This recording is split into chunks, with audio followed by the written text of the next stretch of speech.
मैं हूँ doctor Umakant RH, BMS MD and diploma in minimal invasive coloproctology. So मेरे hospital का नाम है Shivaay piles injection hospital, which is a branch of ल्योमानिया पाइल्स इंजेक्शन हॉस्पिटल बीदर।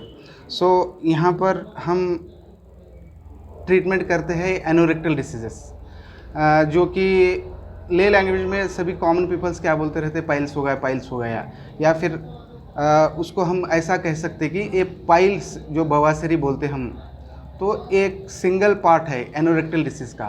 तो एनोरेक्टल डिसीज़ में बहुत सारे डिसीजेस है, लाइक पाइल्स है, फिशर है, फिस्टुलाइन एनो है, रेक्टल प्रोलैप्स है। सो मेरा जो इंजेक्शन थेरापी है, या फिर हम इसको क्या बोलते हैं, इंजेक्शन स्क्लेरोथेरापी बोलते हैं, जिसको हम पाइल मास में यूज़ करते हैं। इससे क्या होने वाला है, जब हम इंजेक्शन मास में डालेंगे तो उसमें का ब्लड सर्कुलेशन स्टॉप होके, कोएगुलेट होके, श्रंक होके वो फॉल हो जाएगा। तो एक्चुअली ये जिस पाइल मास में हम इंजेक्शन देते हैं उसमें स्टेराइल इन्फ्लेमेशन बोलते हैं उसमें। तो ये स्टेराइल इन्फ्लेमेशन क्यों होता है बोलते हैं, जितना भी जो ट्रिब्यूटरीज है वेंस के, जो स्वेल हो गया, टॉर्टस हो गए, जिससे पाइल मास हो रहा है, उसको क्या है ब्लॉक करके, श्रंक करके पूरे मास को क्या है फॉल कर देता। और एक इसमें है कि मैं इस इंजेक्शन स्क्लेरोथेरापी से आपका ये पाइल मास जो रीएकरेंस है 99% तक रुक जाएगा, क्योंकि ये जो हमारा स्क्लेरोसेंट है, स्क्लेरोसेंट बोले जो हम ड्रग यूज़ कर रहे हैं इसके लिए, स्क्लेरोथेरापी के लिए, ये क्या करता बोले तो जो पाइल मास के जो इंटरनल पाइल मास रहते जो है उसके 3 लेयर्स रहते हैं मेनली, ये म्यूकोसा, सब म्यूकोसा, मस्कुलरिस लेयर, उसको क्या है फिक्स करता है, उसको हम क्या बोलते हैं फाइब्रोसिस बोलते हैं। इसके वजह से क्या है पाइल मास और एक बार दोबारा रीएकरेंस नहीं होता कंपेयर टू अदर ट्रीटमेंट्स जितने भी मेडिकल फील्ड में अवेलेबल है। सर कितने टाइप की पाइल्स हैं? एक्चुअली मैं अभी जैसा बोला कि पाइल्स में 2 है। एनोरेक्टल डिसीज में पाइल एक उसका टाइप है। इसमें दो टाइप्स है। एक है इंटरनल पाइल्स। इंटरनल पाइल्स में फिर से ग्रेडिंग्स है, 1st grade, 2nd grade, 3rd grade, 4th grade, और एक ग्रेडिंग के हिसाब से सिम्टम्स पेशेंट को आते रहते हैं, या फिर ट्रीटमेंट भी इसका ग्रेडिंग के हिसाब से ही होता है। और इंटरनल पाइल्स को छोड़ के एक्सटर्नल पाइल्स भी है, उसमें है थ्रोम्बोज पाइल मास है, ड्राई पाइल मासेस है।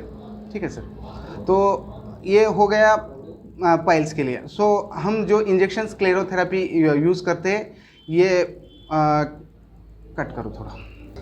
सो सिंस लास्ट 6 साल से हम ये स्क्लेरोथेरापी प्रैक्टिस कर रहे हैं, और मोर देन 5700 पेशेंट्स हम अब तक सक्सेसफुली ट्रीट करे सो है।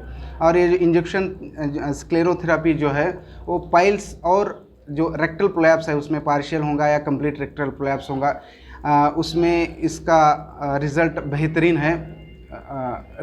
है। और जो इंजेक्शन स्क्लेरोथेरापी है एक्चुअली ये सिटिंग्स रहेंगे, 1 sittings, 2 sitting, 3 sitting, according to patient का जो कंडीशन है। जो जब हम एनोस्कोपी, प्रोक्टोस्कोपी या फिर डिजिटल रेक्टल एग्जामिनेशन करते हैं तभी हमको इसके बारे में मालूम होगा कि पेशेंट की सीवियरिटी कितनी है। उसके ऊपर डिसाइड हो जाएगा कि इंजेक्शन स्क्लेरोथेरापी कितने आपको सिटिंग्स लग सकते हैं। सर कितने दिन में पेशेंट रिकवर होगा सर इंजेक्शन के बाद? एक्चुअली इंजेक्शन स्क्लेरोथेरापी में रिज़ल्ट बहुत इंस्टेंट है। इंस्टेंट बोले तो क्या है, फास्ट है रिज़ल्ट। अगर किसी पेशेंट को हेवी ब्लीडिंग हो रही थ्रू पाइल मास, या फिर फिशर से भी ब्लीडिंग हो रही, तो मेरा इंजेक्शन क्या है, ये इंजेक्शन स्क्लेरोथेरापी से क्या है, इंस्टेंट, आज दिए तो कल तक आपको एकदम बढ़िया रिजल्ट मिलने वाले हैं। ये हॉस्पिटल का लोकेशन है आउटर रिंग रोड नियर शोर गुम्बज, opposite Bhima water filter tank. और यहाँ पर मेरा हर वीकली सैटरडे मैं यहाँ पर कंसल्टेशन मेरा इधर अवेलेबल रहेगा।